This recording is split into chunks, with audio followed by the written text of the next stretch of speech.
Have you ever met someone completely unexpectedly and walked away from that encounter feeling like something in you had quietly shifted? Not dramatically, not in a way you could immediately explain, just different. Like something that was stuck had finally loosened. I watched a film recently that asked that exact question, and it answered it in a way I did not see coming. Before We Go came out in 2014. Chris Evans directed it, and if you haven't seen it, you probably haven't heard much about it either.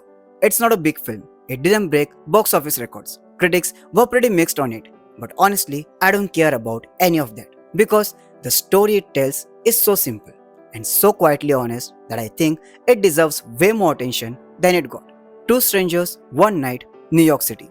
Nick is a musician playing trumpet at a train station. Brooke misses her last train home and loses her purse. And somehow, over the next 5 or 6 hours, these two people who have never met before end up knowing each other better than most people manage in years. That's it. That's the whole film. No big dramatic twist, no action sequence. Just two people walking around the city at night, talking, being honest, in the way we almost never allow ourselves to be with the people we actually know. And it stays with you long after it ends. So, what makes this film actually work? I think it comes down to one thing. Both Nick and Brooke are stuck, not in some big dramatic way, just stuck. The way most of us are at some point, without even fully realizing it. Nick has been holding on to his girlfriend for 6 years. 6 years. While she's completely moved on with her life, he's still there, waiting, hoping. His love has turned into a habit, a story he keeps telling himself because letting go feels like losing something, even though what he's holding on to was never really his to keep. Brooke is different. She loves her husband, but she's running from something she already knows. In the whole film, she just wants to go home. Not because home feels safe, but because if she gets there fast enough, maybe she won't have to face what she's already feeling inside. Two people, two very different ways of being stuck, and one night to figure it out. There's a scene in this film that I keep coming back to. Nick and Brooke are sitting together, and Brooke asks him something that she's been carrying the whole night. It's possible that you could meet somebody who's perfect for you, even though you're committed to somebody else. No. No, because I think if you're committed to somebody, you don't allow yourself to find perfection in someone else. You're just telling me what I want to hear. Well, if it's what you want to hear, I think you already made up your mind. That right there.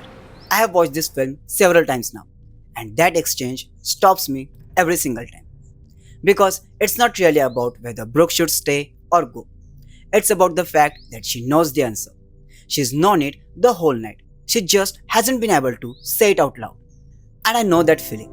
Not from one big specific moment, just from all the times I've felt something deeply and couldn't say it. Couldn't find the words in time or found them and still stayed quiet. I love easily. I express it slowly. And sometimes by the time I'm ready, the moment's already gone. There's another scene in the film with the psychic, and what psychic says sounds like almost too simple. You guys seemed perfect. Well, Nick, there is no perfect. There will always be struggle. You just have to pick who you want to struggle with. I've thought about that line a lot because it doesn't ask, is this person perfect for me? It asks something harder, something most of us avoid asking. Is this person worth the struggle? And that single question says more about love than any film manages in 2 hours. Here's the thing about Before We Go that I think most people miss when they dismiss it as a simple love story. It's not really about love, it's about the people who come into your life at exactly the right moment and change something in you without either of you fully realizing it's happening.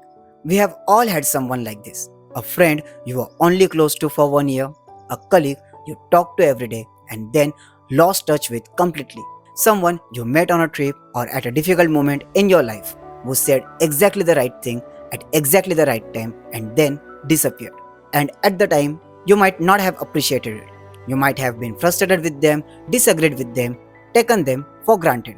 But years later, when life has moved you further down the road, you look back and realize how far you have come. And you realize that that relationship, that brief, imperfect, complicated relationship was one of the most meaningful things that ever happened to you. Nick and Brooke are that for each other. They don't fall in love, they do something rarer and more valuable. They help each other remember who they were before they got stuck. At the end of the film, Nick and Brooke go their separate ways, and I don't think they ever meet again. Not because the story is sad, but because the story is complete. They were never meant to be each other's forever. They were meant to be each other's right now. Right person at the right moment for exactly as long as it needed to be. And that's what I think before we go understands about love and connection that most films are too afraid to say. Not every meaningful relationship needs to last forever to matter. Sometimes you meet someone just for one night and they never really leave. Not because they stayed, but because what they gave you. That moment of honesty, that little shift in you to see yourself, that stays long after they are gone. And if there's someone in your life, past or present, who changed something in you in a way you're still trying to understand, I would like to know about it in the comments. And remember, it's not about how long someone stays, it's about what they leave behind when they are gone. Until next time, stay happy and curious.